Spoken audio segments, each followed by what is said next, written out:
Jadi kita bisa tahu alasan Pak Willy kenapa nih berbuat seperti yang sebelumnya gimana gitu ya. Baik, kita berikan ke teman-teman media sekarang untuk bertanya kepada jajaran Kes dan juga jajaran filmmaker. Silakan boleh angkat tangannya teman-teman media. Ya, boleh di depan dulu. Baik. Oke, pinjam mikrofon satu sebentar. Maaf. Ya, minta tolong Mas. Oke, silakan.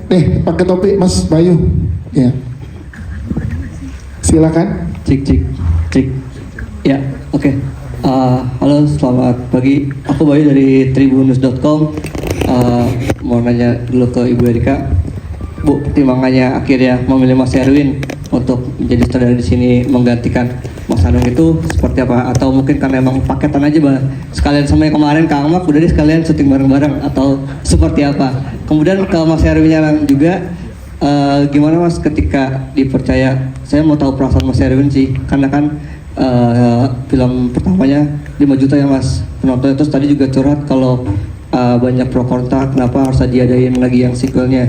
Dan buat Mas Erwin sendiri ketika ditawarin kemudian selama ngegarap itu sampai hari ini juga rilis trailer, rasanya pasti Mas masih nggak percaya kah atau masih mungkin ada rasa takut dan deg-degan gitu aja sih. Terima kasih. Terima kasih Mas Bayu. Silakan Ibu Frederika. Iya, makasih Mas. Kami rasa di sini Miracle in Cell Number 7 bukan hanya komedi, tapi kita juga memerlukan drama yang kuat sekali, yang intens gitu. Kami jatuh hati sama Mas Herwin dari sejak Kembang Api sebenarnya. Kami melihat bahwa potensi beliau luar biasa gitu, harus diberikan selalu kesempatan. Makanya dengan Kang Mak, terus Second Miracle in Cell Number 7 ini, kami yakin ini akan menjadi satu film yang sangat mengesankan buat kami semua di hati kami masing-masing. Siap, terima kasih Ibu Frederika. Sebelum Mas Erwin menjawab, kita persilakan karena Regen akan ke jadwal yang selanjutnya. Jadi Regen akan izin terlebih dahulu. Silakan Regen, boleh tepuk tangan untuk Regen. Salaman ke semua dulu kan katanya. Ya, semua kesalaman ke semua dulu kan. Ya. Iya. Iya. Lu mau kemana? Katanya mau Citra lu. Lu mau kemana? Tahu mau kemana lu? Mau ambil Citra ya langsung. Iya, muter lagi kata Rigen. Ngapain lu? Lari banget lu. Mau kemana lu? Miracle 3 sama siapa lu syuting? Udah Miracle 3. Miracle 3 syuting sendiri, tayang di Instagram lu. Kita nggak diajak. Udah mau syuting Miracle 3. Bang ini lu boleh bergeser di sebelah Pak Indro. Silakan Mas Erwin, boleh dijawab pertanyaan kedua tadi. Silakan. Tadi udah mau jawab tapi nggak kepikiran lagi gara-gara gue jadi lupa. Tadi ya. Jadi kalau saya itu karena kesempatan itu datang bukan tiba-tiba, pasti kesempatan ada kalau orang itu melihat saya mampu atau tidaknya. Jadi saya karena dapat kesempatan yang paling besar ini, yang paling baik bagi saya harus mengerjakan dengan sungguh-sungguh gitu ya. Saya tidak, sebetulnya waktu pertama dikasih ya deg-degan sih, mikir yang gimana, tapi saya pikir kalau saya berpikir ke situ saya akan nggak fokus gitu. Jadi apa yang saya lakukan ya itu artinya apa yang terbaik yang saya bisa kasih kepada penonton gitu. Contohnya seperti dulu waktu ngerjain Kang Mak kan juga begitu besarnya di Thailand kan, tapi akhirnya saya pikir kalau saya terlalu memikirkan itu kita nggak akan fokus gitu. Ini juga akan terjadi di Second Miracle ini. Ya alhamdulillah, karena ya pasti saya nggak kerja sendiri ya, teman-teman inilah yang membuat film ini nantinya akan menjadi besar sih menurut saya, insya Allah. Amin, siap. Terima kasih Mas Erwin, Bu Frederika jawabannya. Selanjutnya silakan teman-teman ya sebelahnya boleh. Silakan Mas. Selamat pagi, saya Firman dari tim Seleb. Mungkin pertanyaannya ke Bu Erika atau ke Mas Herwin mungkin bisa jawab.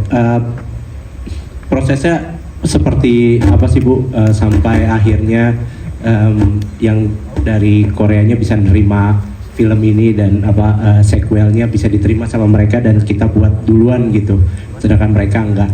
Sama lebih susah mana sih Bu bawa film luar ke sini atau buat sequel ini? Terima kasih. Siap, terima kasih. Silakan Ibu Fredrika. Iya, perizinannya sebenarnya sama. Kami mengajukan kepada produser dan sutradara Koreanya gitu. Konsep yang ingin kami bawa, kami menjelaskan kenapa kami memerlukan ini gitu. Seperti yang tadi saya jelaskan masalah kami sudah jatuh hati dengan karakter masing-masing gitu ya. Terus tadi pertanyaan, ya sebenarnya itu sesimpel itu sebenarnya pertanyaan. Tapi kalau ditanya mana yang lebih sulit, menurut saya punya kesulitan masing-masing sih, mana yang karena kan orangnya beda-beda gitu ya, dan mereka punya perspektif mereka masing-masing. Gimana caranya kita convince ke mereka untuk kita akan membuat ini dengan benar gitu untuk perilisan di Indonesia, tetap menjaga IP mereka dengan benar secara besar juga gitu, seperti yang sudah kami lakukan di IP kami yang sebelumnya gitu Mas. Ya, seperti untuk di seluruh dunia, Indonesia yang pertama Ibu untuk mengembangkan dari IP Miracle in Cell Number 7. Benar, ini adalah IP yang pertama di seluruh dunia untuk Miracle in Cell Number 7. Wow, dan mereka sangat bangga sekali Mas. Yes.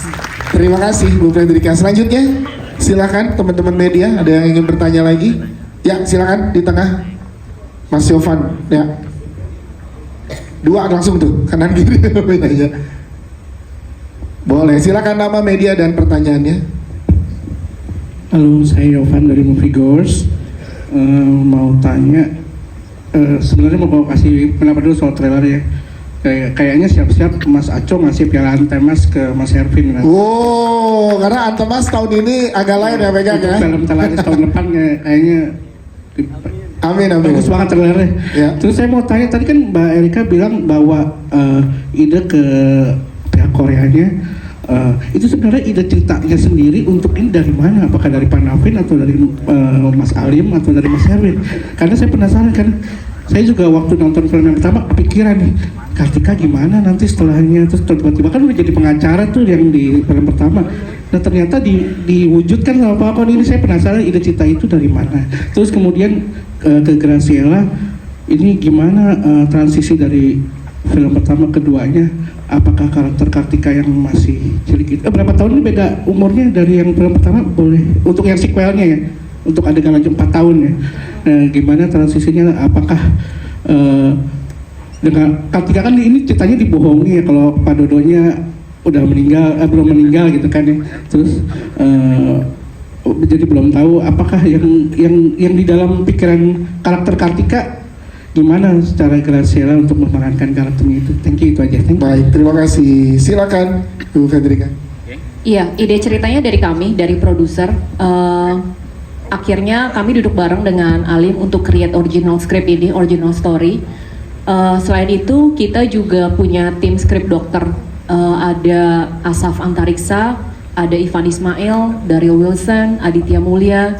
Jadi skrip ini juga dikurasi bareng-bareng sama mereka gitu untuk bisa memperkuat skrip ini tidak kalah dengan yang pertama. Karena kami berasanya kami punya tanggung jawab yang besar di sini untuk tidak mengecewakan original kreatornya gitu Mas. Siap, terima kasih Bu Fredrika. Mas Ali mungkin mau menambahkan dari segi cerita, aman, cukup, siap.